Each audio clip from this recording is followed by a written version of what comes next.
Hello viewers, প্রতিবারের মতো আবার হাজির হয়ে গেলাম তরিকুল ইসলাম পুষ্প। তো আজকে আমরা দেখব কিভাবে যে নগদ অ্যাপটা রয়েছে,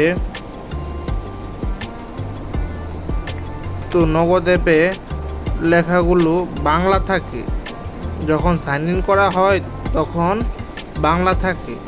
তো এটা অনেকে বিরক্তি মনে হয়, যেমন এখানে ক্যাশ ইন দিলে অ্যাকাউন্ট, পরিমাণ, পিন, সাবমিট, এগুলো কীরকম জানি হিবিজিবি লাগে, বোঝা যায় না যে এখানে কি একটা, দুইটা, তিনটা, চারটা, পাঁচটা, ছয়টা, সাতটা, আটটা অপশন আছে। আটটা অপশন থেকে মাত্র দুইটা অপশন বোঝা যায়, আর কোনো কিছু কিন্তু বোঝা যায় না, অনুমানের ভিত্তিতে দিতে হয়।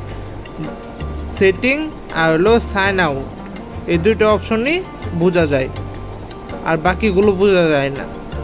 তো কিভাবে আমরা এই যে নগদ অ্যাপ রয়েছে সেগুলোর ভাষা পরিবর্তন করব, মানে বাংলা আছে আমরা ইংরাজি করব, তো সেটি করার জন্য এই থ্রি ডটে ক্লিক করতে হবে। এই যে সেটিং নামের যে চাকার মতো অপশনটা আছে সেটাতে ক্লিক করব।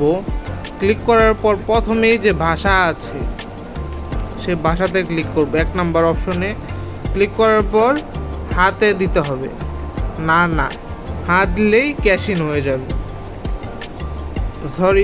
হাত দিলেই ইংরাজি হয়ে যাবে। এই দেখেন,